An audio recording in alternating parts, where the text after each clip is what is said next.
Hello everyone, this is आकाश वांगडाले और आप सभी देख रहे हैं आपका अपना फेवरेट एजुकेशनल प्लेटफॉर्म जिसे आप कहते हो मैग्नेट ब्रेन्स हिंदी मीडियम, जहां पर आपको मिलती है क्वालिटी कंटेंट एजुकेशन बिल्कुल फ्री ऑफ कॉस्ट। मतलब ये कि यहां पर आपको कोई फी नहीं पे करनी है और ना ही किसी प्रकार का कोई रजिस्ट्रेशन करवाना है। और इन्हीं बातों के साथ स्टार्ट करते हैं आज की क्लास, जिसमें हम देखने वाले हैं जीव जनन कैसे करते हैं, यानी कि अध्याय क्रमांक 8 कक्षा 10वीं विज्ञान से इसके मोस्ट इंपॉर्टेंट क्वेश्चन का सेकंड पार्ट। इसका जो फर्स्ट पार्ट है वो कंप्लीट हो चुका है, आप जाकर उसे प्लेलिस्ट से देख सकते हैं। राइट, सेकंड पार्ट बड़ा ही इंटरेस्टिंग है और बड़े ही इंटरेस्टिंग इसके क्वेश्चंस हैं, क्योंकि भैया हम बात कर रहे हैं इसमें दीर्घ उत्तरीय प्रश्नों के बारे में। और ये बड़े इंपॉर्टेंट क्वेश्चन है, क्योंकि एक एक क्वेश्चन ऐसा है ना इसमें कि आपका जो चैप्टर है उसका बहुत बढ़िया तरीके से क्या हो जाएगा, रिवीजन हो जाएगा। पर स्टार्ट करने से पहले एक बार जल्दी से इस पूरे चैप्टर का हम माइंड मैप देख लेते हैं और ये देख लेते हैं कि कौन से टॉपिक्स हैं, राइट, जहां से क्वेश्चंस पूछ लिए जाते हैं। राइट, तो बड़े ध्यान से देखिएगा, बहुत इंटरेस्टिंग कहानी है और कहानी यह है कि जीव जनन कैसे करते हैं।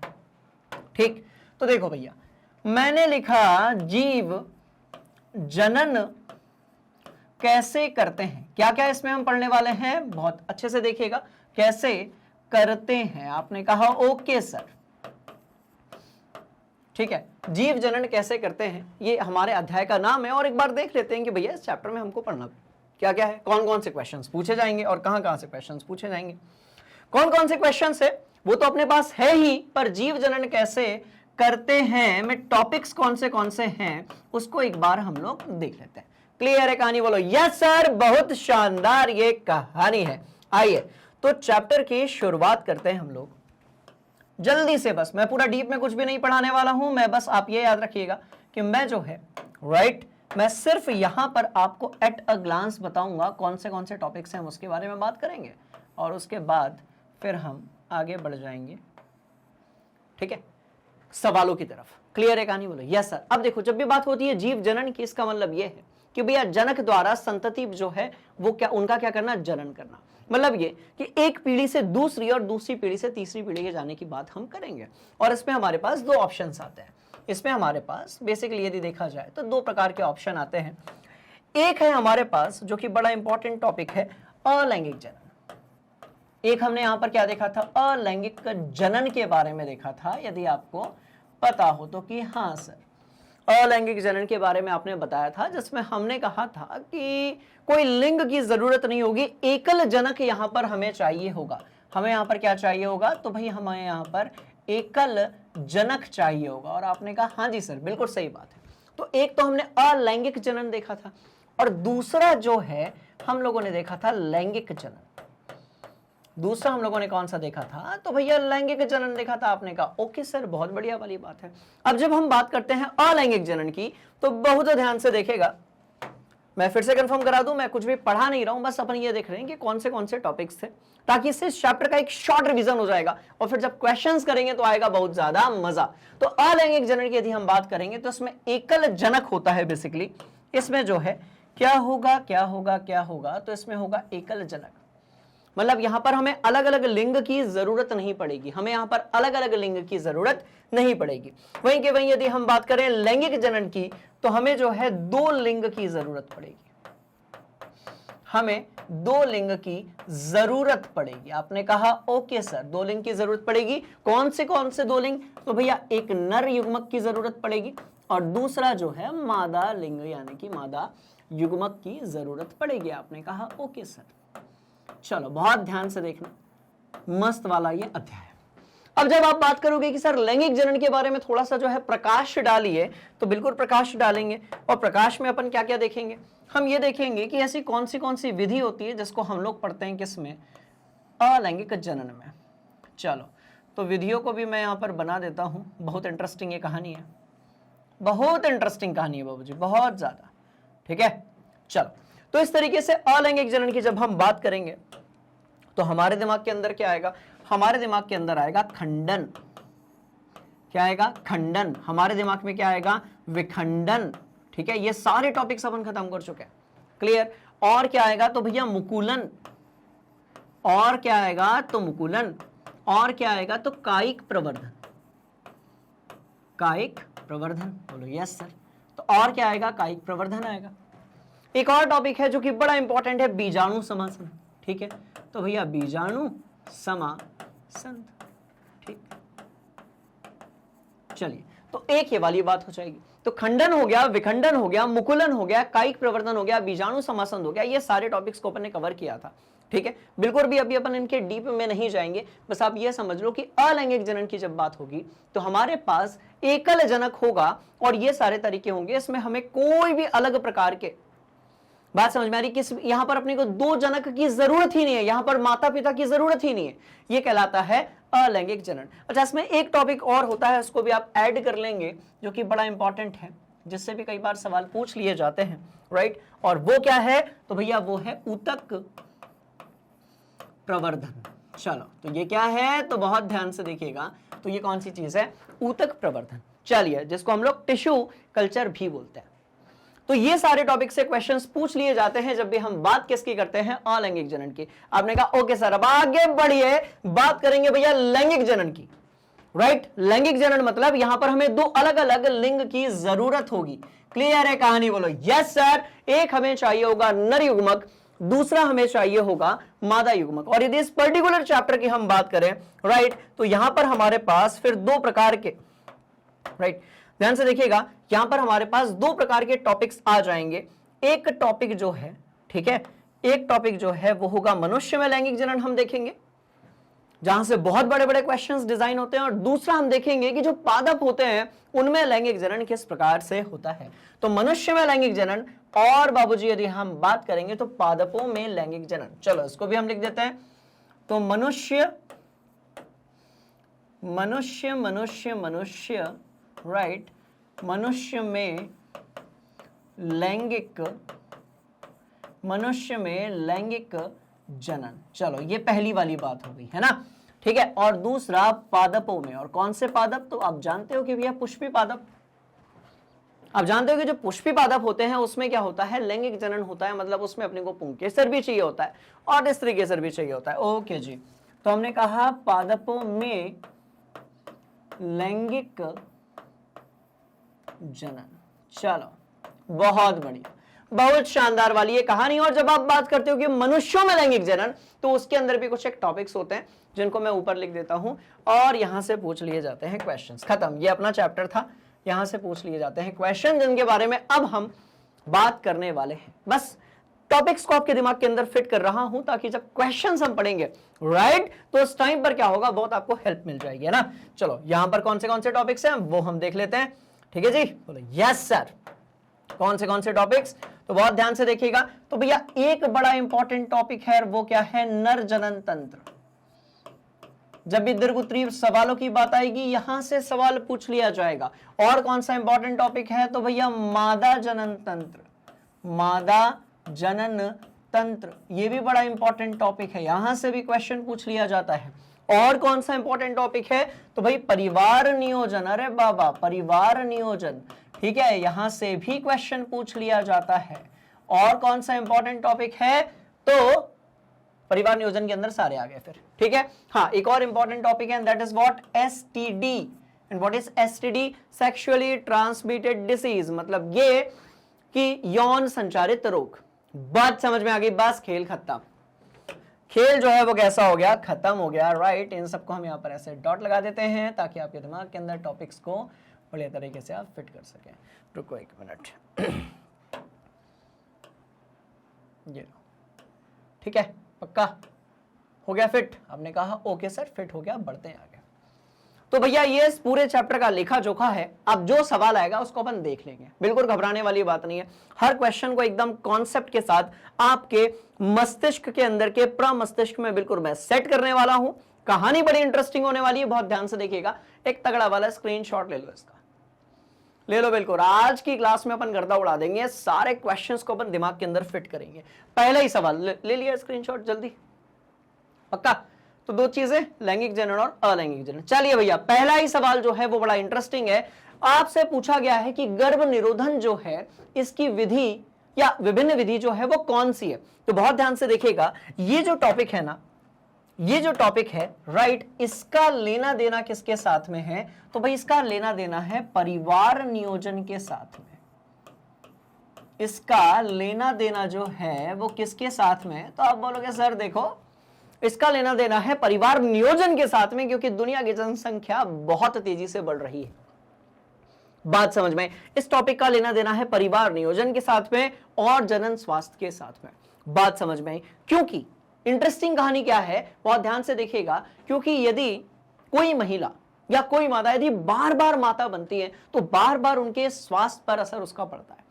बात समझ में? तो हमें कुछ ऐसी युक्तियां चाहिए कि भैया संभोग तो हो, क्योंकि संभोग जो है वो एक जैव मानसिक या जैव मानसिक ही हम बोलेंगे, हाँ मतलब जैव मनोजैविक जो है प्रक्रिया है संभोग। बात समझ में?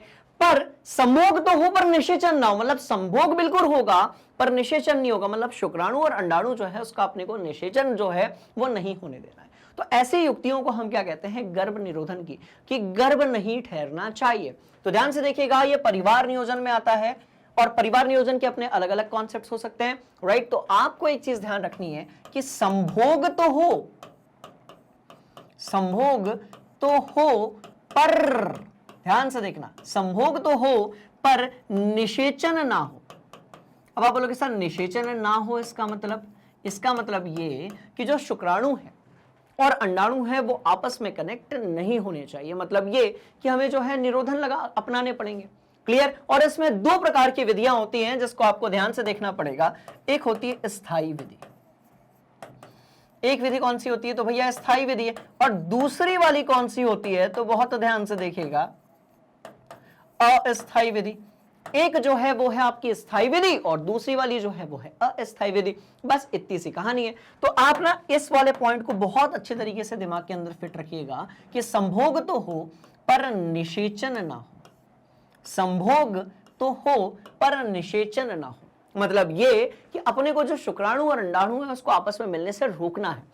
और इसके दो तरीके हैं, एक है स्थायी विधि, इसका मतलब ये कि परमानेंटली शुक्राणु और अंडाणु एक दूसरे से मिल ही नहीं सकते, जैसे कि नसबंदी की बात आपने की। अभी यदि नसबंदी करवा ली तो जैसे पुरुष नसबंदी यदि करवा ली तो भैया सीधी सी बात है, वृषण से जो शुक्राणु है, बात समझ में आई, वो वीर्य पुटिका या शुक्राशय तक पहुंच ही नहीं पाएगा। और जब पहुंच ही नहीं पाएगा तो सीधी सी बात है वो कि वीर्य के साथ वो बाहर निकल ही नहीं पाएगा, तो निषेचन होगा ही नहीं। बात समझ में आ गई? तो एक है स्थायी विधि और बाकी है अस्थायी विधि। अब अस्थायी विधि में क्या क्या आ गया, तो ये देखो, ये सारी चीजें हो सकती हैं, आपका कंडोम हो सकता है। बात समझ में आ रही है? चलिए, तो स्थायी विधि भी बहुत सारी है, अस्थायी विधि भी बहुत सारी है। हम यहां पर गर्भ निरोधन की अलग अलग प्रकार की जो विधियां हैं उसके बारे में डिस्कशन करने वाले हैं। क्लियर है कहानी? बोलो यस सर। तो अब सवाल आपके दिमाग के अंदर हो गया है फिट। अब जो सवाल है वो आपके दिमाग के अंदर हो गया है फिट, जो कि बड़ा इंटरेस्टिंग है। बहुत ध्यान से देखिएगा। तो आपने कहा सर देखो अब है कहानी क्लियर। एक तो है भैया प्राकृतिक विधि, ठीक। तो इस विधि में संभोग के समय का सामंजस्य स्थापित कर यदि हम अंडाणु और निषेचन को, अंडाणु और शुक्राणु के निषेचन को रोक सकते हैं और गर्भाधान से बचा जा सकता है। और इसको कैलकुलेट कैसे किया जाएगा, तो बहुत ध्यान से देखिएगा। इसमें मासिक स्त्राव के 14वें दिन के समीप के दिनों में संभोग से दूर रहकर जनसंख्या नियंत्रण किया जा सकता है। अब देखो, इसमें आता है आपको डाउट, क्योंकि इस टॉपिक में कौन सी चीज इन्वॉल्व हो गई भाई, मासिक धर्म में इन्वॉल्व हो गया, तो फिर वो पूरी कहानी क्लियर हो जाती है, या ये समझ लीजिए कि वो पूरी कहानी सामने आ जाती है कि अंडोत्सर्ग कब होगा सर, मासिक धर्म कब होगा सर, उसके बाद कौन से वो दिन होंगे जब संभोग करने पर जो है गर्भ ठहर सकता है। बात समझ में? तो इसको अपन थोड़ा सा समझ लेते हैं, बहुत ध्यान से आप इसको देखिएगा। इसका आप स्क्रीनशॉट ले चुके हो, कोई दिक्कत वाली बात ही नहीं है, ठीक है। चलो अब देखो तो भैया मैंने क्या कहा, ठीक है, सबसे पहले तो मैंने कहा कि मैं यहां पर एक गोला बना लेता हूं। चलो ये मैंने एक गोला बना लिया, ठीक है ना, बहुत ध्यान से देखिएगा। और इस गोले में मैंने एक गोला और बना दिया। चलो एक गोला मैंने यहां पर और बना दिया, ठीक है, पक्का, कोई दिक्कत ही नहीं है। अब ध्यान से देखना, हम जो है यहां पर एक माह को 28 दिनों का मान रहे हैं और पहले दिन को हम मासिक धर्म का पहला, ठीक है, पहला दिन जो है उसको हम मासिक धर्म का पहला दिन मान रहे हैं। बात समझ में आई? इसका मतलब ये कि उस दिन मासिक धर्म जो है वो शुरू हुआ, ठीक है जी। चलिए, तो हमने क्या किया, बहुत ध्यान से देखिए, ये पहला, ये 7वां, रुको इसको अपन थोड़ा गोला लगा देते हैं, पहला, ठीक है, ये पहला हो गया, 7वां हो गया, 14वां हो गया, 21वां हो गया, ठीक है। चलो अपन लिख देते हैं इसमें। तो भैया ये पहला दिन हो गया, आपने कहा ओके सर, ये 7वां दिन हो गया, ये 14वां दिन हो गया, ये 21वां दिन हो गया, और वापस से जो है इसको अपन ने 28वां दिन मान लिया, क्योंकि भाई चक्र है। बात समझ में आई? तो जो पहला दिन होगा वही कौन सा दिन होगा अपना? 28 दिन होगा। बात समझ में आ गई? चलिए, तो जैसा कि आप जानते हो कि मासिक धर्म जो होता है, ध्यान से देखिएगा, जब आप जानते हो कि भैया मासिक धर्म क्या है, तो सीधी सी बात है कि जो अंडा होता है, राइट, जो अंडाणु होता है, अंडकोशिका होती है, जब वो शुक्राणु नहीं मिल पाता है, राइट, तो उसके बाद क्या करना होता है कि उसको बाहर निकलना होता है मादा शरीर से। तो उस समय पर वो ब्लड के साथ और जो गर्भाशय की आंतरिक आस्तर होती है उसके साथ धीरे धीरे बाहर जब वो निकलता है, तो मासिक धर्म कितने दिनों का? तो भैया ये 3 से लेकर 8 दिन तक हो सकता है। सामान्यतः ये 3 दिन का माना जाता है। बात समझ में आई? पर ये 3 से लेकर 8 दिन तक हो सकता है। और इस पर्टिकुलर टॉपिक में लगभग वर्ड बहुत इंपॉर्टेंट है, क्योंकि अलग अलग शरीर के लिए जो अलग अलग ड्यूरेशन है वो कंसीडर किया जाता है। ठीक है, तो हमने कहा 3 से 8 दिन तक। बहुत ध्यान से देखिएगा, पहले से लेकर यहां तक, ये कौन सा दिन हो गया भैया? 7वां दिन हो गया। ये कौन सा हो गया? 14वां, 21वां और 28वां। ठीक है, तो बहुत ध्यान से देखना, पहले से लेकर 7 दिन तक तो मासिक धर्म है। बोलो यस सर। इस टाइम तक तो जो है वो मासिक धर्म है, मतलब इस समय पर जो है वो रक्त क्या हो रहा होगा? तो भाई रक्त बाहर आ रहा होगा। आपने कहा ओके सर, यहां पर जो रक्त है वो क्या हो रहा होगा? बाहर आ रहा होगा। ठीक है, और पहले दिन से जो 14वां दिन होता है इसको हम क्या मानते हैं? तो हम इसको मानते हैं अंडोत्सर्ग। बोलो यस सर, तो इसको हम क्या मानते हैं? अंडोत्सर्ग। ठीक है, अंडोत्सर्ग मतलब अंडाणु निकलेगा, अंडाणु जो है, ठीक है, वो बाहर आएगा। और आप जानते हो कि जो अंडाणु है भाई उसकी लाइफ कितनी है? तो आपने कहा सर देखो, अंडाणु की जो लाइफ होती है, ठीक है, 1 से 2 दिन होती है। 2 दिन भी मैंने यहां पर बहुत ज्यादा लिख दिया। 12 से लेकर 28 घंटे के आसपास जो है अंडाणु की लाइफ होती है। ठीक है जी, बोलो यस, खत्म बात। यार पहला ही सवाल ना बहुत बड़ा है, चलो कोई बात नहीं।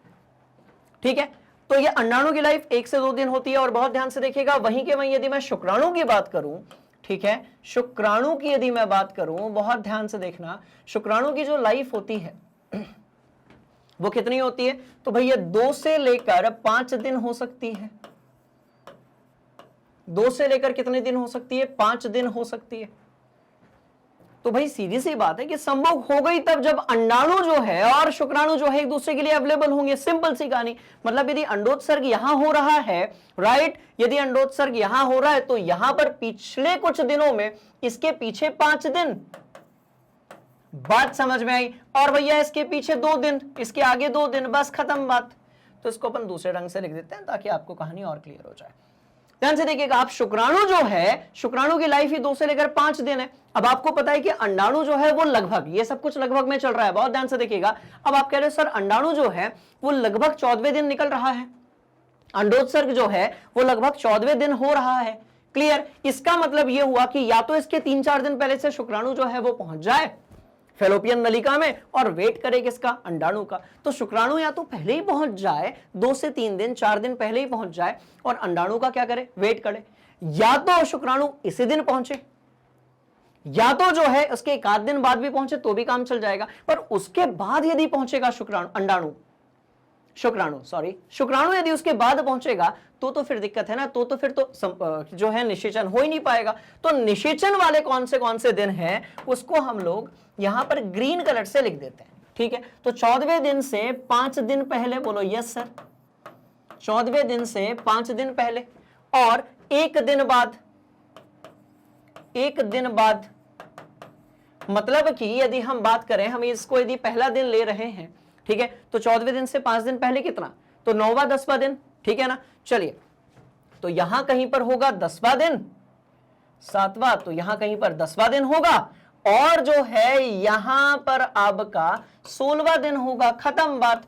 तो ये जो 10 तारीख से लेकर 16 तारीख तक का दिन है, बात समझ में आ गई? इस टाइम पर यदि संभोग हो रहा है तो भैया सीधी बात यह है कि निषेचन हो सकता है। मतलब आपको दिमाग के अंदर यह रखना पड़ेगा कि सर देखो, ठीक है, मासिक धर्म से, ठीक है, 10वें और 16वें दिन के बीच संभोग से बचें, संभोग से बचें। खत्म बात। यही कवि कहना चाह रहे थे यहां पर। प्राकृतिक विधि है। अब प्राकृतिक विधि में लगभग भी है, कोई श्योरिटी नहीं है, क्योंकि भैया सबका मासिक धर्म जो है वो 28 दिन का नहीं हो सकता। बात समझ में आई? किसी का 28 दिन से ज्यादा होगा, कम तो खैर किसी का नहीं होगा, किसी का 30 दिन होगा, किसी का 32 दिन भी हो सकता है। तो ये अलग अलग है, पर हम मानकर चलते हैं कि 28 दिन के हिसाब से जो है हम कैलकुलेट करेंगे, तो वही तो लिखा हुआ है कि इस विधि में संभोग के समय सामंजस्य स्थापित करें और अंडाणु और शुक्राणु के निषेचन को रोक कर गर्भधारण से बचा जा सकता है, जिसके लिए मासिक स्त्राव के 14वें दिन के समीप के दिनों में संभोग से दूर रह सकते हैं। 14वें दिन के समूह मतलब 5 दिन पहले, 14वें दिन या 1 दिन बाद, 14वें दिन के 5 दिन पहले या फिर 1 दिन बाद, इस टाइम पर यदि संभोग नहीं करेंगे तो शुक्राणु और अंडाणु आपस में नहीं मिलेंगे। ठीक है। अब आप बोलोगे सर चलो मासिक धर्म में समझ लेते हैं। अब आप बोलोगे सर इस समय पर तो भैया इस टाइम तो संभोग कर ही नहीं सकते, क्योंकि इस टाइम पर जो है मासिक धर्म है, रक्त जो है वो क्या हो रहा है, रक्त का स्त्रवण हो रहा है, तो इस समय तो कर ही नहीं सकते, पहली बात। दूसरी बात, अब देखो 16वें दिन के बाद यदि शुक्राणु पहुंचता है फैलोपियन नलिका में, यदि 16वें दिन के बाद शुक्राणु पहुंचता है, तब तक तो अंडाणु मर चुका है ना बाबूजी। सॉरी शुक्राणु यदि 16वें दिन के बाद पहुंचता है, राइट, तब तक जो सॉरी अंडाणु जो है वो कैसा हो चुका है, वो तो मर चुका है। अब जब अंडाणु ही मर चुका है तो संभोग कैसे होगा, संभोग तो होगा, निषेचन कैसे होगा, और जब निषेचन ही नहीं होगा तो गर्भधारण हो ही नहीं सकता। बात समझ में आ गई? बोला यस सर। तो ये चीज अपने को दिमाग के अंदर फिट रखनी है। और भैया ये वाला जो समय है, यही जो है संभोग यदि इसमें इस दौरान करते हैं, ठीक है, तो इस दौरान यदि संभोग करते हैं, इस दौरान यदि शुक्राणु और अंडाणु एक दूसरे से मिलते हैं तो गर्भधारण हो सकता है, अन्यथा इसके बाद वाले दिन, पहले वाले दिन तो खैर किया ही नहीं जा सकता, इसके बाद वाला जो दिन है, राइट, उसमें गर्भधारण नहीं हो सकता। चलो, तो हमने यहां पर लिख दिया मासिक धर्म या मासिक चक्र। तो पीछे ऐसे कर देते हैं और रुको चक्र हम यहां पर ऐसे लिख देते हैं। क्लियर है कहानी? बोलो यस सर। इसको आप नोट कर लीजिए, बढ़िया टॉपिक है, कई बार यहां से सवाल पूछ लिए जाते हैं। ठीक है, चलो, तो बस बात खत्म हो गई। पहला वाला टॉपिक अपने दिमाग के अंदर फिट हो गया। हम चलेंगे दूसरे वाले पार्ट के तरफ, है ना। बहुत ध्यान से देखिएगा। यांत्रिक विधि कौन सी? तो भैया इसमें पुरुषों के लिए कंडोम तथा महिलाओं के लिए जो है डायफ्राम हो सकता है, कॉपर टी हो सकती है, लूप हो सकता है। इन सबको यदि हम उपयोग करते हैं तो इससे जो शुक्राणु है और अंडाणु है उसको आपस में मिलने से रोका जा सकता है, और रोका ही जाना चाहिए, क्योंकि ये जनन स्वास्थ्य, परिवार नियोजन और बढ़ती हुई जनसंख्या सबके लिए बड़ा इंपॉर्टेंट पार्ट है। ठीक है। और यदि हम बात करें रासायनिक विधि की, तो इस विधि द्वारा जनसंख्या नियंत्रण में रसायनों के द्वारा गर्भ निरोधक के साधनों का उपयोग किया जाता है। इसमें एस्ट्रोजन तथा प्रोजेस्टेरोन हार्मोन की गर्भ निरोधक गोलियां जो हैं वो ली जाती हैं, जिसके कारण जो अंडाणु या शुक्राणु है, स्पेशली यदि हम बात करें तो अंडाणु जो है, ठीक है, वो सही तरीके से बने ही ना और शुक्राणु के साथ उसका निषेचन हो ही ना। ठीक है। तो 3 तरीके हमने यहां देख लिए, कोई और तरीका है हम वो भी देख लेते हैं। एक है भैया सर्जिकल विधि, और इसको हम क्या बोलते हैं? तो भैया ये है स्थायी विधि। ये कैसी है? स्थायी विधि। बहुत ध्यान से देखिएगा, इसके तहत पुरुष नसबंदी और स्त्री नसबंदी आती है, राइट। और अब एक छोटा सा ऑपरेशन होता है, ठीक है, एक छोटा सा ऑपरेशन होता है 2 सेंटीमीटर का, ठीक है, जिसके बिहार पर वो जो शुक्र वाहिका होती है या अंड वाहिका जो होती है उस पर क्या लगा दिया जाता है? कट लगा दिया जाता है, जिसके कारण शुक्राणु जो है वो कहां नहीं पहुंचेगा? तो वीर्यपुटिका के पास नहीं पहुंचेगा, और अंडाणु की यदि आप बात करेंगे तो वो फेलोपियन ट्यूब तक नहीं पहुंच पाएगा।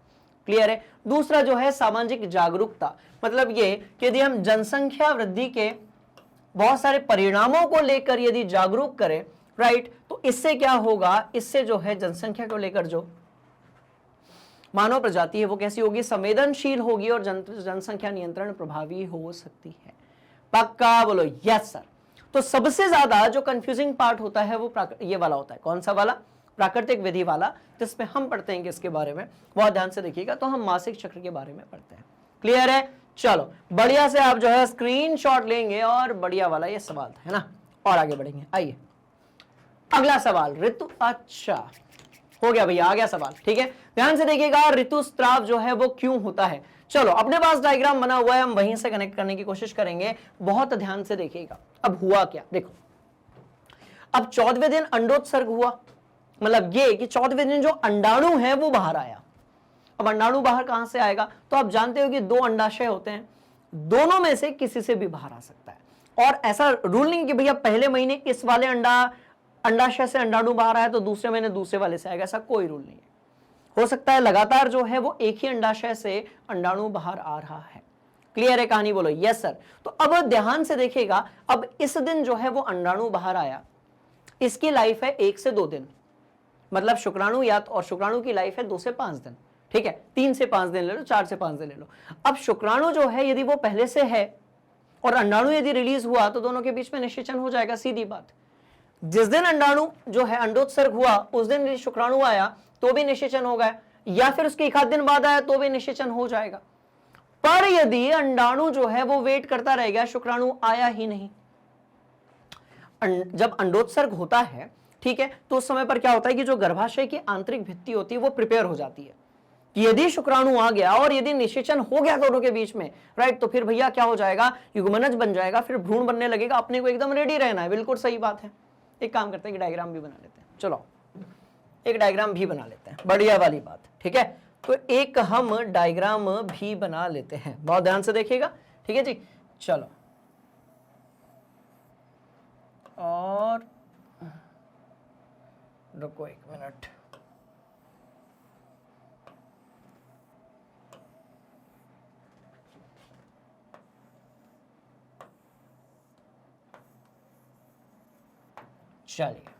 चलिए तो इस तरीके से जो है हम डायग्राम बना लेते हैं और हम अंडाशय वगैरह सब कुछ बना लेते हैं, कोई दिक्कत वाली बात ही नहीं है। तो हमने मादा जनन तंत्र का डायग्राम भी यहाँ पर बना लिया है, ठीक है भैया, बहुत बढ़िया।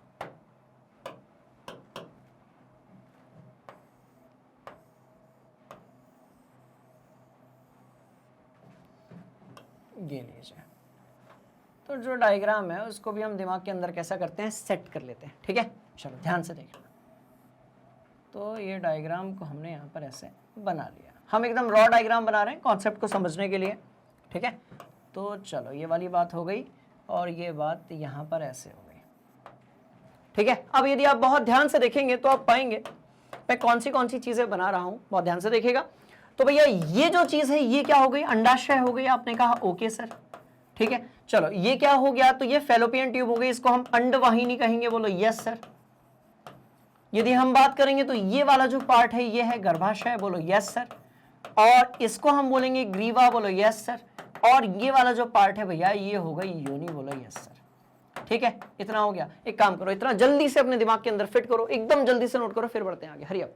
चलिए तो अब आपने इसको नोट कर लिया। अब भाई सीधी सी बात है, देखो यहां से देखो, बहुत सिंपल सी कहानी है, देखो अब अंडाशय जो है वो क्या बना रहा है, वो अंडाणु बना रहा है। आपने कहा ओके सर, अंडाशय जो है उसने अंडाणु बनाया, अंडाणु जो है वो यहां पर पहुंचा, ठीक है। तो जब अंडाणु बन रहा होता है तब तक इस जगह पर भी डायग्राम थोड़ा अपना उतना मजेदार आज का बना नहीं है, राइट। ये जो गर्भाशय की आंतरिक जो भित्ति होती है, अस्तर होता है, ये पूरी प्रिपरेशन कर लेता है कि भैया देखो शुक्राणु इधर से आएगा, यहां पर निषेचन होगा, निषेचन कहां पर होगा, तो फेलोपियन नलिका में होगा। शुक्राणु यहां से आएगा, इस जगह पर निषेचन होगा और उसके बाद भ्रूण जो कि युग्मनज जो कि भ्रूण में परिवर्तित होने वाला है वो इस जगह पर जो है आएगा।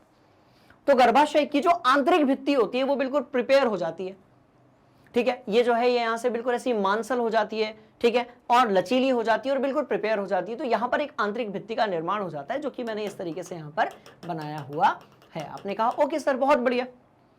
अब यदि शुक्राणु नहीं आया, शुक्राणु आ गया तो बिल्कुल सही बात है, कोई दिक्कत नहीं है। पर यदि शुक्राणु आया ही नहीं, हम कह रहे हैं शुक्राणु आया ही नहीं, यहां से शुक्राणु जो था वो पहुंचा ही नहीं, इसका मतलब ये कि जो अंडाणु है, ध्यान से देखना, शुक्राणु आया नहीं। अब जो अंडाणु है उसके बारे में आप जानते हो कि सर देखो अंडाणु जो है उसकी जो लाइफ है, क्योंकि भाई अंडाणु है क्या, उसके अंदर भी तो कोशिका ही है ना, और कोशिका कैसी चीज होती है, जीवित चीज होती है।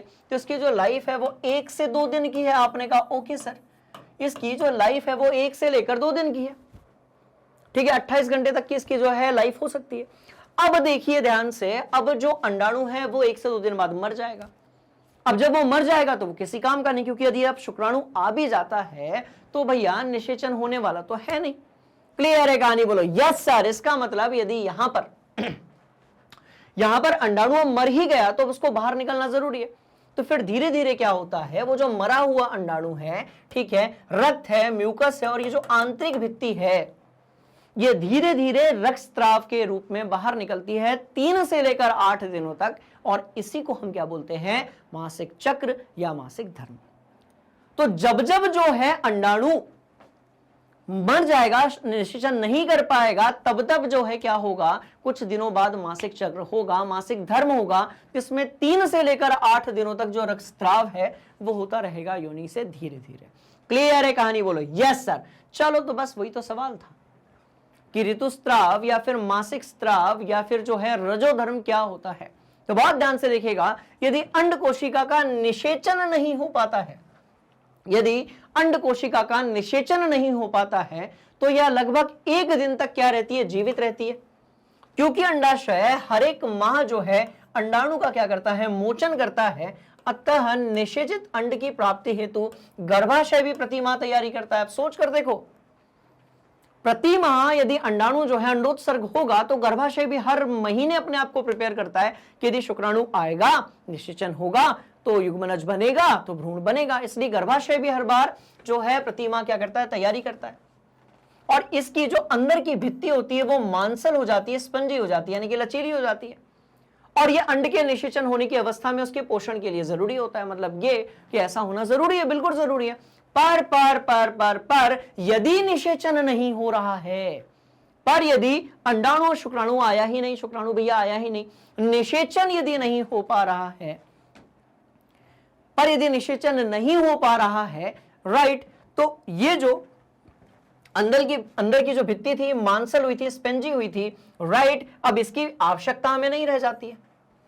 और जब इसकी आवश्यकता नहीं है तो ये परत जो होती है, राइट, वो धीरे धीरे टूटकर योनि मार्ग से रुधिर और म्यूकस के रूप में, बहुत ध्यान से देखिएगा, धीरे धीरे टूटकर रुधिर और म्यूकस के रूप में निष्कासित होते रहती है। और इस चक्र में 1 मास का समय लगता है। इसे ऋतुस्राव या रजोधर्म भी कहते हैं। और ये 2 से लेकर 6 दिनों तक, या आप ये कह लीजिए 3 से लेकर 8 दिनों तक की हो सकती है। पर याद रहे आपको ये सब कुछ किसमें याद रखना है, लगभग में। एक सर्टेन एग्जांपल हम इसका, एक सर्टेन एक फिक्स डेट जो है वो नहीं बता सकते। बात समझ में क्लियर है कहानी, बोलो यस। नोट किया जाए, बढ़िया वाला ये सवाल था, है ना। आगे बढ़ेंगे। यौनारंभ के समय पर किशोर बालक बालिकाओं के शरीर में होने वाले परिवर्तन कौन से हैं, तो बहुत ध्यान से देखिएगा। इनफैक्ट कक्षा 10वीं में इसको जब पढ़ाया जाता है तो क्लास 10th के जो स्टूडेंट्स हैं, बात समझ में आ रही है, वो इसको प्रैक्टिकली समझ सकते हैं कि ऐसा क्यों होता है। जैसे अभी देखना, जो बॉयज होंगे पता है उनके साथ क्या होने वाला होगा। बॉयज के साथ ये हो रहा होगा कि भैया उनकी जो दाढ़ी और मूंछ है उसमें बाल आना शुरू हो गए होंगे, बालिकाओं को पिंपल्स आना शुरू हो गए होंगे। लड़के जो हैं उनकी आवाज कैसी हो गई होगी, तो भैया मोटी और भारी होना स्टार्ट हो गई होगी। बात समझ में आ रही है, बोलो यस सर। और लड़का लड़की की तरफ आकर्षित हो रहा होगा और लड़की जो है वो लड़के की तरफ आकर्षित हो रही होगी, विच इज वेरी नेचुरल, क्योंकि हार्मोन मतलब टेस्टोस्टेरोन ने कमाल दिखाना शुरू कर दिया है। तो बहुत ध्यान से देखिएगा, किशोरावस्था होने पर बहुत सारे शारीरिक परिवर्तन होते हैं, किसमें, बालक और बालिकाओं में, ठीक है। कुछ परिवर्तन एक समान होते हैं, कुछ अलग अलग होते हैं। एक समान कौन से होते हैं, ध्यान से देखिएगा, जो कांख है, ठीक है, और जंघाओं के बीच में, मतलब जननांग और कांख में क्या आने लगते हैं, तो भैया यहां पर जो है बाल आने लगते हैं। ये इस चीज के संकेत हैं। बात समझ में आ रही है कि जो पुरुष है, मतलब बालक की यदि हम बात करें तो उसमें शुक्राणु का निर्माण शुरू हो चुका है और जो बालिका है उसमें अंडाणु का निर्माण शुरू हो चुका है। दूसरी बात, यदि हम बात करें, टांगों और बाहुओं पर भी कोमल कोमल बाल आने लगते हैं। साथ में त्वचा जो है वो कैसी हो जाती है, तेलीय हो जाती है। त्वचा जो है वो कैसी हो जाती है, तो आपने कहा सर देखो तेलीय हो जाती है, और चेहरे पर जो है फुंसियां यानी कि पिंपल्स निकलना प्रारंभ हो जाते हैं। बात समझ में आ रही है। आपने किसी 4 साल के बच्चे के इसमें पिंपल्स देखे? नहीं देखे। आपने जो है किसी 40 साल के कोई भी इंसान पर के फेस पर कोई पिंपल देखा है? बिल्कुल नहीं देखा। तो आप देखना ध्यान से कि भैया 12 साल से लेकर 16 साल के आसपास बालक बालिकाओं में जो है फुंसियां चेहरे पर आना शुरू हो जाती है। तो ये सिम्टम है किस चीज के, कि जो है किशोरावस्था शुरू हो चुकी है। मतलब कि भैया वृषण ने शुक्राणु यानी कि और टेस्टोस्टेरोन बनाना शुरू कर दिया। क्लियर है बात, बोलो यस सर। और आगे बढ़ते हैं, स्क्रीनशॉट लिया जाए, बढ़िया वाला सवाल था। और अपने जैसे विपरीत लिंग वाले व्यक्तियों के प्रति आकर्षण उत्पन्न होने लगता है। ये भी कमाल किसका होता है? हार्मोन्स का होता है। तो यदि आकर्षण हो रहा है विपरीत लिंग की तरफ तो यह हार्मोन्स का कमाल है, पर उस आकर्षण के कारण पढ़ाई में डिस्टरबेंस नहीं आना चाहिए, नहीं तो यह आपके दिमाग का कमाल बिल्कुल भी नहीं है। बात समझ में आई? बोलो यस सर। क्लियर है कहानी? चलिए, अच्छा यदि हम बात करें इन परिवर्तनों के अतिरिक्त किशोरावस्था में बालक बालिकाओं के शरीर में अलग अलग प्रकार के कुछ और परिवर्तन जो हैं वो देखे जा सकते हैं। जैसे कि ध्यान से देखिएगा, किशोर बालिकाओं के स्तनों में क्या आने लगता है भैया? उद्भार आने लगता है। और ठीक है, और स्तन के केंद्र में स्थित स्तनाग्र, ठीक है, कि चारों ओर की त्वचा जो है वो कैसी हो जाती है? ज्यादा गाढ़ी होना शुरू हो जाती है। मासिक चक्र जो है वो कैसा हो जाता है भाई? प्रारंभ हो जाता है। मासिक चक्र प्रारंभ होने का मतलब अंडाणु जो है वो बनना शुरू हो चुका है, अंडोत्सर्ग शुरू हो गया है। उसी तरीके से यदि हम बात करें तो भैया किशोर बालक में मूंछ और दाढ़ी उगना शुरू हो जाती है, ठीक है, और आवाज में भारीपन आने लगता है, और नर मैथुन अंग जैसे कि शिश्न के आकार में क्या होने लगती है? वृद्धि भी होने लगती है। और क्या आने लगती है? उत्तेजना के समय पर कठोरता भी आने लगती है। और ये सारे के सारे परिवर्तन जो हैं वो किसके कारण होते हैं? अंतःस्रावी ग्रंथियों द्वारा स्त्रवित नर और मादा हार्मोनों के प्रभाव के कारण होते हैं। बात समझ में आ गई? तो ये बड़ी नेचुरल प्रोसेस है, इसमें घबराने की बिल्कुल भी जरूरत नहीं है। फिर भी यदि आपको कोई डाउट है आप कमेंट बॉक्स में अपना डाउट पुट कर सकते हैं। क्लियर है कहानी? बोलो यस सर। तगड़ा वाला स्क्रीनशॉट हो जाए और हम चलेंगे अगले सवाल की तरफ। आइए अगला सवाल बड़ा इंटरेस्टिंग। पुष्प के अनुदैर्ध्य काट का अपने को नामांकित चित्र बनाना है। और क्योंकि इसमें देखो एक चीज हमेशा याद रखो, जब भी आप बात किसकी करोगे? पुष्प की बात करोगे, ठीक है बेटा, तो इसमें पुष्प अपने पास ना दो प्रकार के होते हैं भाई। पुष्पों में भी नर और मादा होता है। तो बहुत सारे पुष्प ऐसे होते हैं जिसमें नर और मादा दोनों पाए जाते हैं, उनको हम बोलते हैं उभयलिंगी या द्विलिंगी पुष्प, ठीक है। नर यदि है इसका मतलब क्या? तो हम इसको बोलेंगे पुंकेसर, और यदि मादा है तो इसका मतलब क्या हो जाएगा? तो उसके पास होगा स्त्री केसर, ठीक है। तो पुष्प जो है वो दो प्रकार के होंगे, हमेशा ध्यान से देखिएगा। एक लिंगी होगा जिसमें या तो पुंकेसर होगा या तो स्त्री केसर होगा, या फिर जो है द्विलिंगी होगा। या तो एक लिंगी होगा या फिर कैसा होगा भैया? द्विलिंगी होगा। पुष्प जो है या तो एक लिंगी या फिर उभयलिंगी। इसका एक और नाम क्या है? तो भैया उभयलिंगी है। चलो, तो इसका एक और नाम क्या है? उभयलिंगी है। तो ध्यान से देखिएगा, यदि हम द्विलिंगी या उभयलिंगी पुष्प की बात करेंगे तो इसके पास स्त्री केसर भी होगा और पुंकेसर भी होगा। बात समझ में आ रही है? पर यदि हम एक लिंगी की बात करेंगे तो इसके पास या तो पुंकेसर होगा या फिर स्त्री केसर होगा। क्लियर है कहानी? बोलो यस सर। तो जब भी पुष्प की संरचना की बात आती है, चित्र की बात आती है, हमेशा हम बनाते हैं उभयलिंगी। हम हमेशा कौन सा बनाते हैं? उभयलिंगी बनाते हैं, क्योंकि इसमें जो है हमारे पास पुंकेसर भी होता है और स्त्री केसर भी होता है। पहले आप इसको ड्रॉ कर लो, दो तीन इंपॉर्टेंट चीजें आपके दिमाग के अंदर फिट कर लेते हैं और उसके बाद हम बढ़ते हैं आगे, ठीक है। तो आप जल्दी से इसको क्या करने वाले हैं? ड्रॉ करने वाले हैं, फिर बढ़ते हैं आगे। Hurry up. ठीक है, आपने कहा ओके सर, हमने जो है पूरा पुष्प बना लिया, कोई दिक्कत वाली बात नहीं। तो बहुत ध्यान से देखिएगा, पुंकेसर के अंदर दो चीजें पाई जाती है। आप यदि पुंकेसर की बात करोगे तो इसके अंदर दो चीजें पाई जाती है। तो भैया एक तो हो गया परागकोश। आपने कहा हाँ जी सर। तो एक तो हो गया परागकोश, जिसके अंदर क्या पाए जाते हैं? तो इसके अंदर पाए जाते हैं परागकण। ठीक है भैया, बहुत बढ़िया। और दूसरा है तंतु, जो कि कनेक्टेड होता है ये नीचे से, ठीक है ना। चलिए, और यदि आप बात करते हो किसके बारे में? स्त्री केसर के बारे में, तो देखो परागकोश और तंतु के अलावा जितनी भी चीजें हैं वो सब किसका भाग है? तो भैया ये स्त्री केसर का भाग है, जिसमें वर्तिकाग्र है, वर्तिका है, जिसमें बीजांड है, जिसमें अंडाशय है, जिसमें ये सारी चीजें हैं। क्लियर हो गई कहानी? चलिए, इसके साथ साथ सबसे नीचे वाला जो भाग रहेगा आप उसको पुष्पाशन बोलिए, ठीक है। और बाह्य दल जो है वो क्या होंगे? तो सेपल्स होंगे, और ये वाले, ठीक है। क्लियर? चलो नोट कर लेंगे। बढ़िया सवाल है, कई बार पूछा गया है और कई बार पूछा जाएगा, है ना। और आगे हम बढ़ेंगे। अगला सवाल भैया और भी इंटरेस्टिंग। मनुष्य के नर जनन तंत्र का अपने को क्या करना है? नामांकित चित्र बनाना है। अब इसमें यदि आप ध्यान से देखेंगे तो दो प्रकार के चित्र होते हैं, एक होता है साइड व्यू वाला और एक होता है फ्रंट व्यू वाला।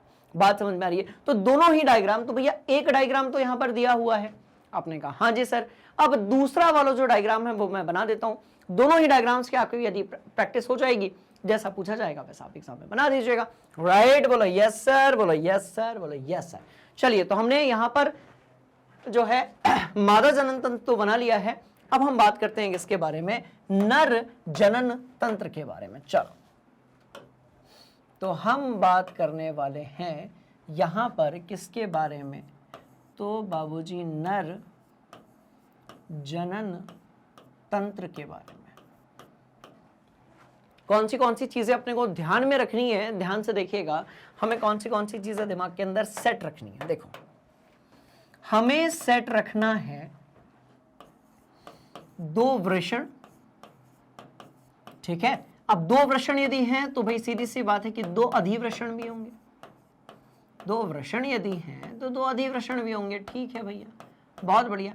2 वृषण है तो 2 अधिवृषण, और क्या होगा, 2 शुक्र वाहिनी होगी, क्योंकि जहां से शुक्राणु जो है वो अंदर की तरफ जा रहे हैं, तो 2 क्या होगी, तो शुक्र वाहिनी होगी। ठीक है, 2 जो है वो क्या होंगी, तो शुक्र वाहिनी होगी। और क्या होगा, बहुत ध्यान से देखिएगा, ठीक, तो 2 ही क्या होंगी, तो वीर्य पुटिका भी होगी, वीर्य पुटिका भी होगी। और जो वीर्य पुटिका होगी, राइट, उसी को हम लोग और क्या नाम देते हैं, तो इसका हमने एक नाम और रखा है, दैट इज व्हाट, शुक्राशय। और क्या बनाएंगे हम लोग, तो भैया हम बनाएंगे पुरस्थ ग्रंथि। क्या बनाएंगे, पुरस्थ ग्रंथि। ठीक है, चलो, इस तरीके से ये 5 चीजें जो हैं वो अपने को दिमाग के भी अंदर फिट रखनी है, सबके अपने को कार्य पता होने चाहिए, और सबको हमको डायग्राम में बनाना है। ठीक है, बोलो यस सर। चलो, सबसे पहले जो है शुरुआत करते हैं किसकी, तो ध्यान से देखिएगा, वृषण, अधिवृषण, शुक्रवाहिनी, वीरपुटिका। अरे नहीं, अभी तो कुछ और चीजें बाकी हैं, जिसमें कि हमें शिश्न बनाना है, जिसमें बेसिकली जो है मूत्र या वीर्य वाला मार्ग होगा। ठीक है ना, ये चीज अपने को बनानी है। चलिए, तो अब डायग्राम की शुरुआत करते हैं। तो कौन सा कलर ले, अपन ये वाला लेते हैं। ठीक है, चलो ध्यान से देखो। तो भैया ये जो है, ये जो है, चलो तो 1 मिनट,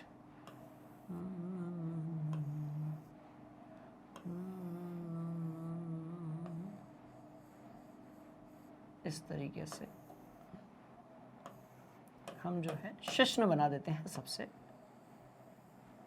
पहले। चलिए, शिश्न बना दिया, इसके अंदर जो है मूत्र द्वार होगा। कौन सी चीज होगी, तो भाई सीधी सी बात है, हाँ ठीक है, इसके अंदर क्या होगा, तो मूत्र द्वार होगा। चलो, बहुत बढ़िया, इसको हमने यहाँ पर ऐसे कनेक्ट कर दिया है। ठीक है, चलेगा। इस जगह पर हम बना रहे हैं वीर्य पुटिका।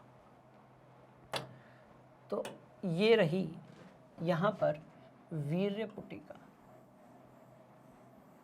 और वीर्य पुटिका जो है उसी से रास्ता जो है, वीर्य पुटिका को यदि हम लोग नीचे बनाए थोड़ा तो और समझना आसान हो जाएगा।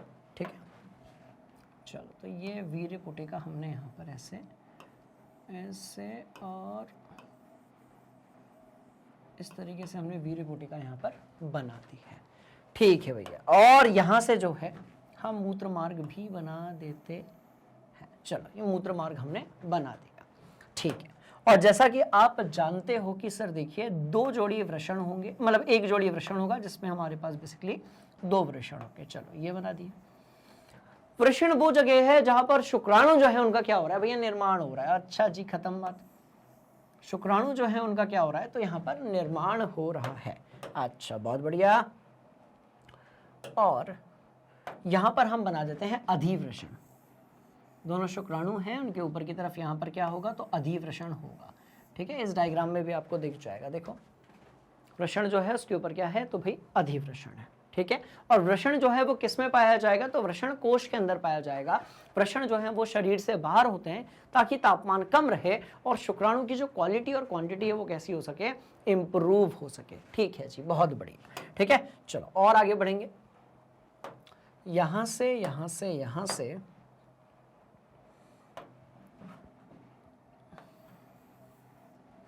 ऐसा और ऐसा बना दीजिए। ठीक, और यहां पर जो है वीर्य पुटिका बना दीजिए, जिसको हम और क्या कहते हैं भैया, शुक्राशय भी कहते हैं, ठीक है ना। तो ये एक बहुत ही बेसिक और रॉ डायग्राम बन गया है। अब आप इसको अपने दिमाग के अंदर सेट कर सकते हो। और मैं जो है, चलो मैं ऊपर की तरफ यहाँ पर मूत्राशय भी बना देता हूँ, ठीक है। तो यहाँ पर हमने मूत्राशय भी बना दिया है। और ये लीजिए,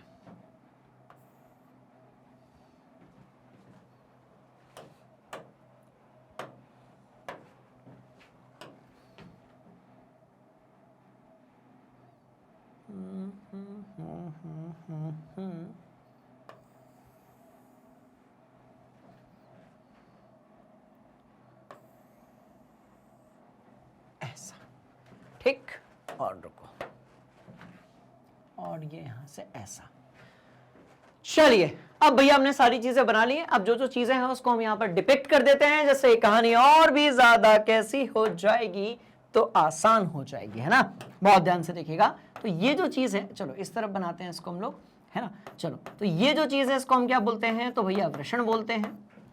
ये जो चीज है इसको हम क्या बोलेंगे, तो यहां पर तो नहीं आ पाएगा, यहां पर आ जाएगा, ठीक है। तो ये हो जाएगा अधिवृषण। और ये सब किस में पाया जाता है, तो वृषण कोश में पाया जाता है, ठीक है। ये जो चीज है इसे आप क्या बोलोगे, तो भैया ये हो गई शुक्रवाहिका, शुक्रवाहिनी, ठीक, ये हो गई शुक्रवाहिनी। अच्छा भैया ठीक है, इधर वाली जो चीज है इसको हम बोलेंगे वीर्यपुटिका,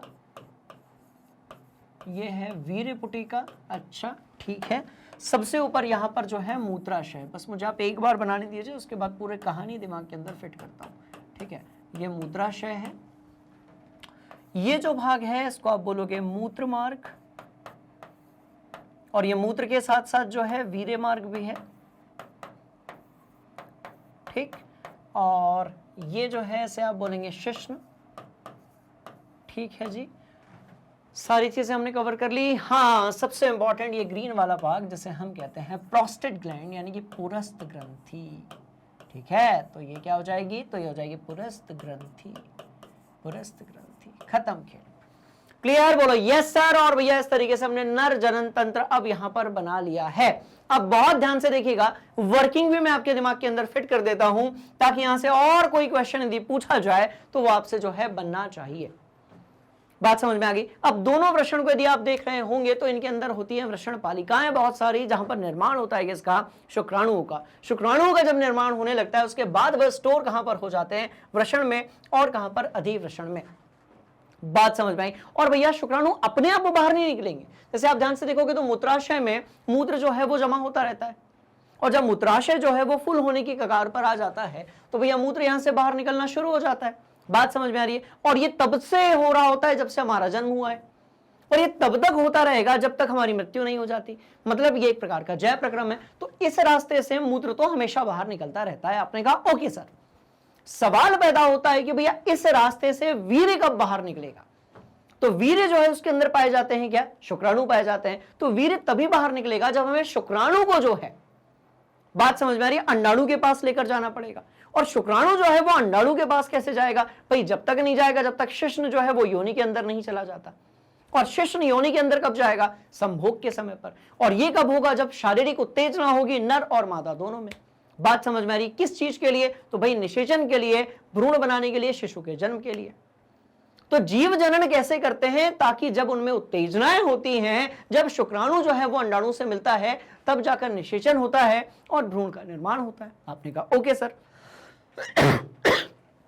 तो बहुत ध्यान से देखिएगा, हमारा वृषण और अधिवृषण जो है इसके अंदर शुक्राणु का निर्माण चलता रहता है, निरंतर चलता रहता है, पर वो बाहर नहीं आता। पर जो है शुक्राणु बाहर नहीं आते। जब तक शारीरिक उत्तेजना नहीं होगी, जब तक कि संभोग की इच्छा नहीं होगी, तब तक शुक्राणु जो है वो बाहर आने वाला नहीं है। अब एक बात बताओ कि मैं कह रहा हूं कि सर भैया जो है वृषण जो है इसके अंदर शुक्राणु बन रहा है। अब वृषण के अंदर यदि शुक्राणु बन रहा है तो शुक्राणु बेसिकली है क्या, तो एक प्रकार की भाई कोशिका है, और कोशिका यदि है इसका मतलब जीवित है। तो सिर्फ शुक्राणु तो बाहर नहीं आ सकता ना, सिर्फ शुक्राणु तो बाहर नहीं आ सकता। शुक्राणु को बाहर आने के लिए दो चीजों की जरूरत है। यदि हम बात करते हैं शुक्राणु की, राइट, तो उसको दो चीजों की जरूरत है।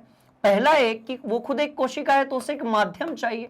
या हम ये कह लें कि उसे तरल माध्यम चाहिए, या तो हम ये कह लें कि उसे तरल माध्यम चाहिए, पहली बात। दूसरी बात ये, उसे और क्या चाहिए, तो भैया उसको पोषण भी तो चाहिए ना।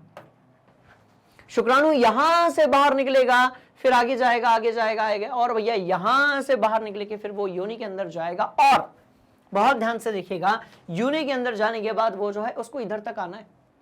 मतलब शुक्राणु को एक लंबा चौड़ा रास्ता ट्रेवल करना है, इसलिए सिर्फ एक शुक्राणु नहीं बनता भैया, बहुत सारे बनते हैं। तो शुक्राणु को एक लंबा चौड़ा रास्ता जो है वो सेफली ट्रेवल करना है, इसीलिए उसको जरूरत है किसकी, तो एक तरल माध्यम की जरूरत है, और साथ में जो है पोषण की जरूरत है। शुक्राणु को एक तरल माध्यम की जरूरत है और साथ में जो है पोषण की भी जरूरत है, और ये दोनों चीजें उसको कहां से मिलती है, वीर्यपुटिका, जिसको हम लोग और क्या कहते हैं, तो भैया इसको शुक्राशय भी कहते हैं। क्या बोलते हैं, शुक्राशय भी बोलते हैं। तो वीर्यपुटिका या शुक्राशय जो है यहां से उसको मिलता है तरल माध्यम पोषण, और कहां से, पुरस्थ ग्रंथि से। तो प्रोस्टेट ग्लैंड या फिर जो पुरस्थ ग्रंथि और शुक्राशय है वो मिलकर तरल माध्यम और पोषण प्रोवाइड करते हैं शुक्राणु को, और निर्माण किसका होता है, वीर्य का। बात समझ में आई। तो वीर्य जो है उसके अंदर शुक्राणु होते हैं, वीर्य के अंदर तरल माध्यम है, पोषक तत्व है, और भी बहुत सारी चीजें। क्लियर है कहानी, बोलो यस सर। तो शुक्राणु खुद ट्रेवल नहीं करेगा, उसको एक माध्यम की जरूरत है, पोषण की जरूरत है, जो कि मिलता है उसको वीर्य से। बात समझ में आई। तो देखिए अब ध्यान से देखिए, अब यहां से जब शुक्राणु ट्रेवल कर रहा होगा वीर्य के माध्यम से, तो मूत्र बाहर नहीं आएगा। तो ये जो हमारी प्रोस्टेट ग्रंथि होती है, ठीक है, पुरस्थ ग्रंथि होती है, इसका काम क्या होता है कि भैया जब मूत्र जा रहा है बाहर तो वीर्य को रोक के रखना है, जब वीर्य बाहर जा रहा है तो मूत्र को रोक के रखना है। तो बेसिकली ये जो है वो एक प्रकार की किसका काम करती है, स्विच का काम करती है। पुरस्थ ग्रंथि जो है, राइट, बोलो यस सर, पुरस्थ ग्रंथि जो है वो एक प्रकार के स्विच का काम करती है, यह आपको दिमाग के अंदर फिट रखना है। आपने कहा ओके सर, कोई दिक्कत वाली बात नहीं है। तो जब मूत्र ट्रेवल करेगा तो देखो ना, जंक्शन वाला पार्ट है, मूत्र ट्रेवल करेगा तो इधर के सिग्नल ऑफ हो जाएंगे, वीर्य रुक जाएगा, वीर्य वेट करेगा, जब वीर्य ट्रेवल करेगा, बात समझ में आ रही है, तब मूत्र रुक जाएगा। क्लियर है कहानी, बोलो यस सर, बहुत शानदार कहानी, दिमाग के अंदर इसको क्या कर लिया जाए, फिट कर लिया जाए। ठीक, तो भैया ये वाला जो डायग्राम था ये अपने को एग्जाम में बनाना है, क्योंकि इससे कहानी और भी जल्दी क्लियर हो जाती है। ठीक है, चलो सारी चीजें अपन ने देख ली, कोई दिक्कत वाली बात नहीं है, प्रोसेस भी हमने समझ लिया। अब हमारे पास एक डायग्राम और है। अब इस डायग्राम को भी हम बहुत बढ़िया तरीके से क्या कर सकते हैं, तो भाई समझ सकते हैं, राइट। तो आप यदि ध्यान से देखेंगे, ध्यान से देखेंगे, ध्यान से देखेंगे, तो वृषण कोश के अंदर वृषण है, इसके ऊपर अधिवृषण है, और यहां से देखो, और यहां से जो है बाहर निकला निकला निकला निकला निकला कौन, शुक्राणु। शुक्राणु यहां से आगे गया, आगे गया, आगे गया, आगे गया, और भैया एंट्री होती है शुक्राशय यानी कि वीर्यपुटिका की, और ये आगे की तरफ चला गया। तो इस रास्ते पर यदि आप ध्यान से देखेंगे बेटा, तो एक तरफ से मूत्र आ रहा है, एक तरफ से वीर्य आ रहा है। तो ये जो ग्रंथि है ये वही कंट्रोल करेगी, ये स्विच का काम करेगी। जब मूत्र यहां पर रुक जाएगा तो वीर्य यहां से आगे जाएगा। ठीक है, काउपर ग्रंथि जो है भी वीर्य निर्माण में क्या करती है, तो शुक्रा, एक तो वीर्यपुटिका हो गई, काउपर ग्रंथि हो गई, ये दोनों ही वीर्य निर्माण में हेल्प करती हैं, और ये यहां से ऐसा बाहर की तरफ चला जाएगा। खत्म बात। बात समझ में आ गई। चलिए, और ये सब कैसे होगा, तो ये शारीरिक उत्तेजना के आधार पर ही हो पाएगा। क्लियर है कहानी, बोल यस सर, बढ़िया से इसको अपनी कॉपी में नोट कर लो, ड्रॉ कर लो, बढ़िया। हम बढ़ेंगे अगले सवाल की तरफ, जो कि और भी ज्यादा इंटरेस्टिंग। आइए, अब नर जनन तंत्र की बात हो गई, इसके बाद हम बात करने वाले हैं इसके बारे में, मादा जनन तंत्र के बारे में। तो बहुत ध्यान से देखिएगा, इस डायग्राम को भी हम पहले से ऑलरेडी एक बार देख चुके हैं। ठीक है जी, इसमें क्या क्या पाया जाता है ध्यान से देख लो। तो भैया सबसे पहले कहानी की शुरुआत होती है कहां पे, अंडाशय से। कहां से शुरुआत होगी, तो अंडाशय से। तो एक जोड़ी क्या हो जाएगा, अंडाशय, जहां पर निर्माण किसका होगा, अंडाणु का। अंडाणु से निर्माण होने के बाद देखो किसी एक से हो सकता है, प्रति माह किसी एक अंडाशय जो है उससे अंडाणु का निर्माण होगा। निर्माण होने के बाद अंडाणु जो है वो आगे की तरफ बढ़ेगा फैलोपियन नलिका में, जैसे हम लोग अंडवाहिनी भी कहते हैं। शुक्राणु जो है वो यहां से एंट्री करके, राइट, तो हमेशा याद रखें, निषेचन जो है वो गर्भाशय में नहीं होता है। निषेचन जो है वो बेसिकली कहां पर होता है, फैलोपियन नलिका में, फैलोपियन ट्यूब में। बात समझ में आ गई। चलिए, निषेचन यदि हो गया देन वेल एंड गुड, निषेचन यदि नहीं हुआ इसका मतलब ये कि फिर जो है मासिक धर्म के माध्यम से जो अंडाणु है, रक्त है, म्यूकस है, आंतरिक भित्ति है, वो बाहर की तरफ निकल जाएगी। तो क्या क्या है यहाँ पर ध्यान से देखिएगा। अंडाशय बोलो यस सर, फेलोपियन नलिका बोलो यस सर, गर्भाशय देख चुके हैं भैया, योनि देख चुके हैं, यहाँ पर वल्वा है, यहाँ पर हाइमेन है, ठीक है, इसको हम ग्रीवा भी कहते हैं, इस वाले भाग को हम ग्रीवा भी कह सकते हैं, ठीक है ना। चलो खत्म बात। ठीक, तो क्या है, तो 2 अंडाशय हो गए, 2 अंडवाहिनी हो गई और बाकी सारी चीजें जो है वो एक एक हो गई। इस तरीके से जो है मनुष्य में मादा जनन तंत्र की यदि हम बात करें तो ये वाला डायग्राम है, ठीक है। इसके लिए और बेसिक डायग्राम जो है वो हम ऑलरेडी बना चुके हैं, कोई दिक्कत वाली बात नहीं है, ठीक। चलिए पक्का बोलो यस सर, बोलो यस। ये बेटा आपको समझाने के लिए था, अपने को बेसिकली ये वाला डायग्राम जो है वो बनाना है ना। चलिए ठीक है कहानी, बहुत ठीक है कहानी। हम चलेंगे अगले सवाल के तरफ। चलिए, द्विखंडन जो है वो बहुखंडन से किस प्रकार भिन्न है, तो बहुत ध्यान से देखिएगा। जब भी हम बात करते हैं विखंडन की, जब भी हम बात करते हैं विखंडन की, अब आप बोलेंगे सर विखंडन बोले तो अनेक प्रकार का अलैंगिक जनन, मतलब कि इसमें जो है राइट अलैंगिक जनन। अब बोलेंगे सर अलैंगिक जनन बोले तो भैया अलैंगिक जनन का मतलब होता है, ध्यान से देखिएगा, जहां पर हमें 2 अलग अलग प्रकार के लिंग की जरूरत नहीं पड़ती है, मतलब नर और मादा की जहां पर जरूरत नहीं है। तो विखंडन क्या होगा, जब कोई जीव जो है, स्पेशली यदि हम बात करें तो सरल कोशीय जीव जो होते हैं, अमीबा जैसे, प्लाज्मोडियम जैसे, जब कोई जीव कुछ खंडों में टूट जाते हैं और निर्माण करते हैं किसका, अलैंगिक जनन विधि से आने वाली संततियों का, तो इसको हम बोलते हैं विखंडन। अब विखंडन कितने प्रकार का होगा, तो देखो 2 खंड में यदि टूट रहा है, 2 खंड में टूट रहा है तो द्विखंडन, और अनेक खंड में यदि टूट रहा है, अनेक भाग में यदि टूट रहा है, तो इसको हम क्या बोलेंगे, हम इसको बोलेंगे बहुखंडन। यही तो सवाल है कि द्विखंडन जो है वो बहुखंडन से किस प्रकार भिन्न है, बात समझ में आई। तो जब 2 खंड की बात होगी तो द्विखंडन, जब अनेक खंड की बात होगी तो बहुखंडन। पक्का बोलो यस सर। तो ऐसे एक कोशीय जीव में कोशिका विभाजन द्वारा नए जीव की जब उत्पत्ति होती है, जब एक कोशीय जीव में कोशिका विभाजन द्वारा नए जीव की उत्पत्ति होती है, तो इसमें जो कोशिका होती है वो 2 बराबर भागों में विभाजित हो जाती है, जैसे कि अमीबा। हम सबका द्विखंडन का फेवरेट टॉपिक, मतलब आपने कक्षा 10वीं, आपने कक्षा 11वीं में कॉमर्स लिया है, आर्ट्स लिया है, एग्रीकल्चर लिया है, मैथ्स लिया है, बायोलॉजी वालों को तो खैर पता ही रहेगा, कुछ भी आपने लिया है, पर भैया अमीबा में द्विखंडन की जब बात होगी, आपको हमेशा याद रहेगा कि हाँ भैया एक टॉपिक हुआ करता था जिसमें हम पढ़ते थे अमीबा में द्विखंडन।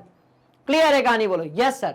तो भैया एक हो गया आपका द्विखंडन। अब यदि हम कहते हैं नहीं एक कोशीय जीव जो है उसमें कोशिका विभाजन द्वारा नए जीव की उत्पत्ति हो रही है और इसमें कोशिका अनेक संतति कोशिकाओं में विभाजित हो रही है, तो इसको हम क्या बोलेंगे, इसको हम बोलेंगे बहुखंडन। जैसे कि मलेरिया परजीवी जो है उस जिसको हम बोलते हैं क्या, प्लाज्मोडियम। अब प्लाज्मोडियम जो है इसमें क्या होता है, तो भैया इसमें बहुखंडन हो जाता है।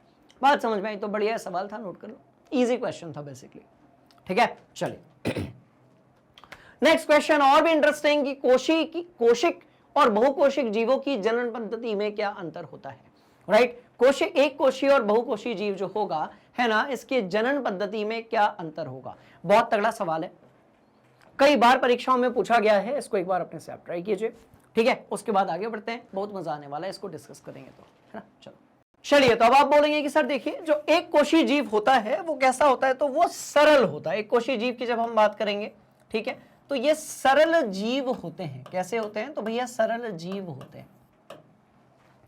इनमें जो है कोई जटिल, राइट, इनमें जो है जटिल जनन पद्धति नहीं होती, पहली बात। दूसरी बात ये कि इनमें अलग अलग कामों के लिए अलग अलग अंग नहीं होते हैं, ठीक है। तो इसमें एक ही कोशिका होती है, और ऐसे वाले बहुत सारे जीवों के बारे में, सजीवों के बारे में हमने कक्षा 9वीं में भी पढ़ा था और कक्षा 10वीं बायोलॉजी में भी हमने पढ़ा कि भाई अमीबा हो गया, पैरामीशियम हो गया, राइट, ये सब हमारे कैसे हैं, एक कोशीय जीव है ना। ध्यान से देखिएगा। तो भाई अब इसमें होगा क्या, इसमें होगी एक कोशिका।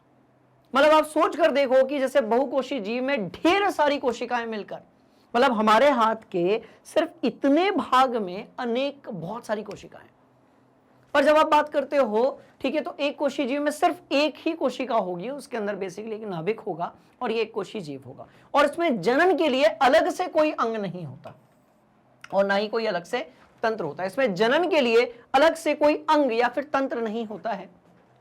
यदि हम अमीबा की बात करें तो उसमें कोई नर या मादा युग्मक की हम बात नहीं करते हैं, उसमें कोई अंग ऐसा नहीं होता है जो जनन के लिए होता होगा। उसमें सिंपली जो है किस प्रकार की, तो भाई द्विखंडन, ठीक है ना, या फिर बहुविखंडन द्वारा जो है इनका क्या होता है, जनन होता है। यीस्ट जैसे जीवों की यदि हम बात करें तो इसमें मुकुलन द्वारा क्या होता है, जनन होता है। चलो बहुत बढ़िया,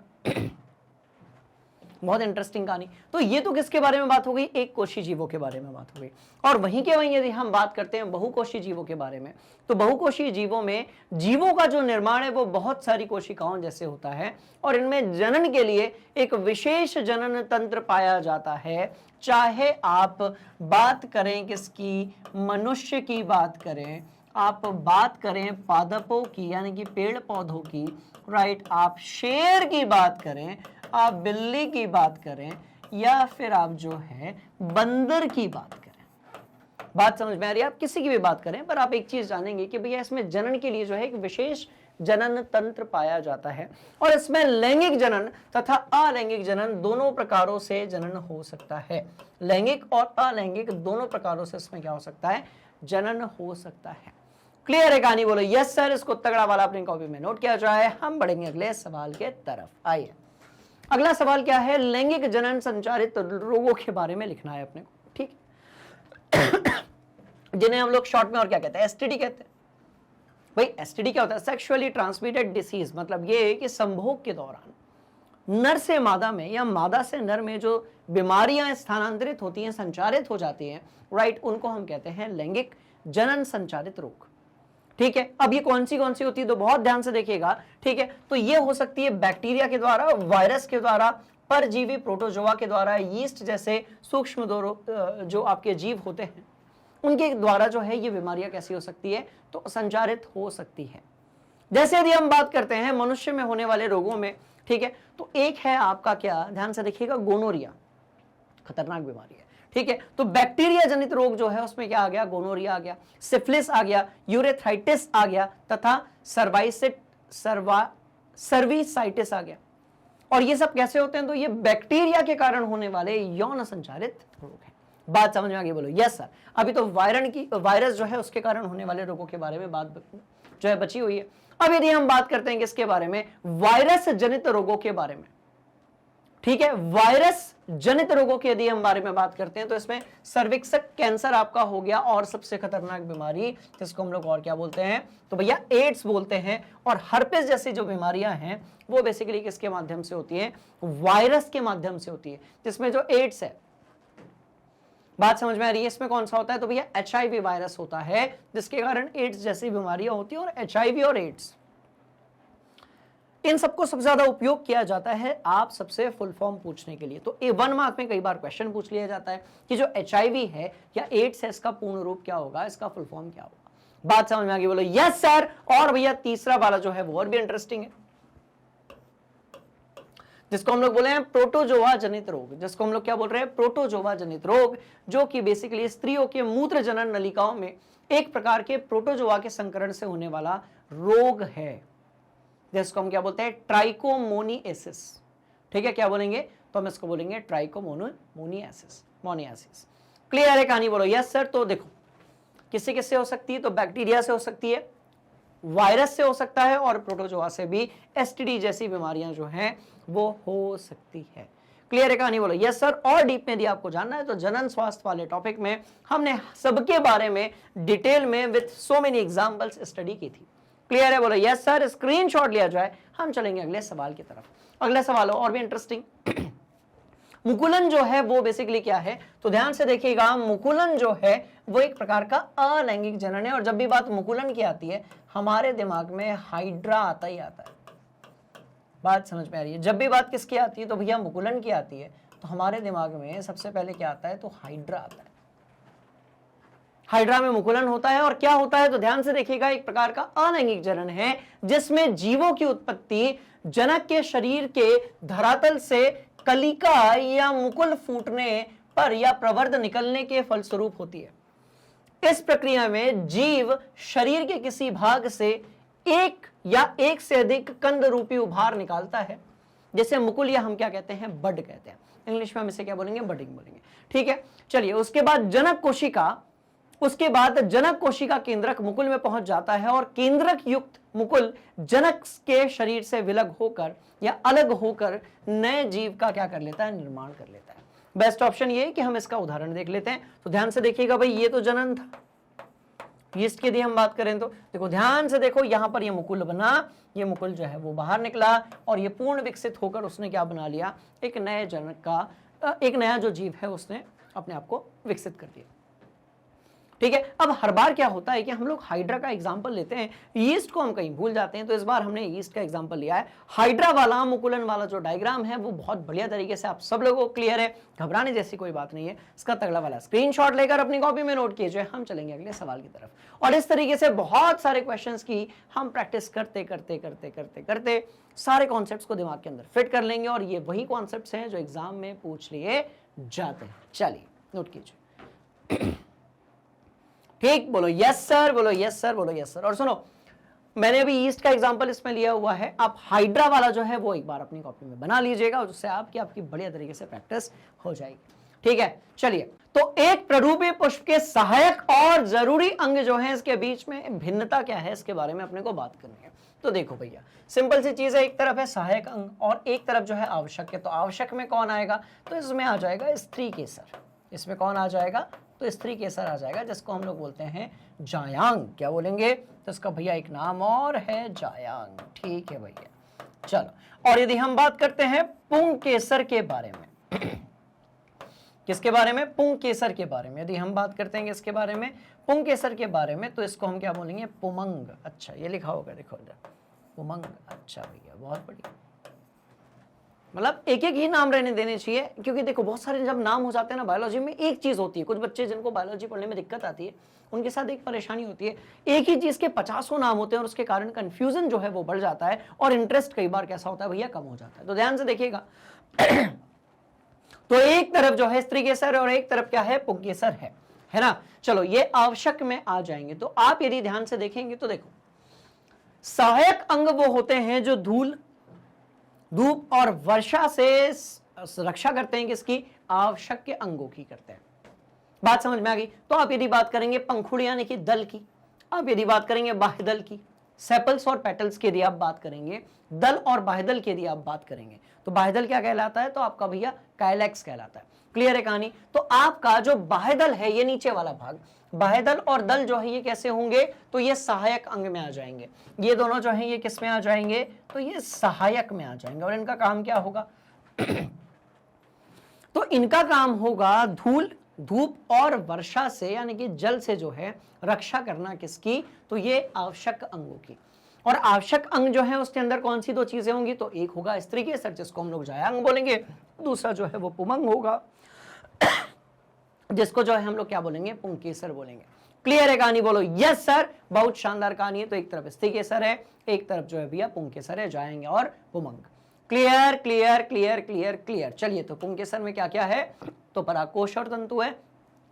यदि हम बात करते हैं स्त्री केसर की, तो इसमें कौन सी चीजें हैं, तो वर्तिकाग्र है यानी कि ये ऊपर वाला सिरा, वर्तिका है यानी कि ये वाला, ये जो लंबा वाला भाग है ये वाला, और क्या है, तो भैया अंडाशय है जिसके अंदर बीजांड भी पाया जाता है। क्लियर है, बोलो यस सर। तो ध्यान से देखिएगा, यदि हम बात करते हैं तो पुष्प में ये 4 भाग होते हैं, जिसमें से 2 भाग ऐसे हैं जिसको आप सहायक कहते हो, बाह्यदल मतलब कि नीचे वाला भाग, दलपुंज जिसको आप लोग क्या बोलते हो, दल भी बोलते हो या फिर पंखुड़ी भी बोलते हो।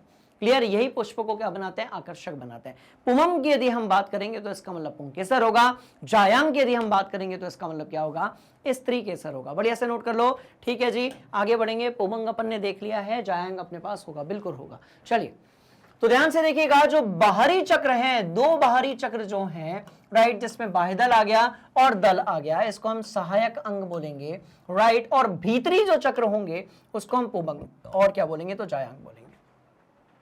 जो भीतरी 2 चक्र होंगे इसको हम लोग पुमंग बोलेंगे और जायांग बोलेंगे, राइट। और ये कहलाते हैं हमारे आवश्यक अंग।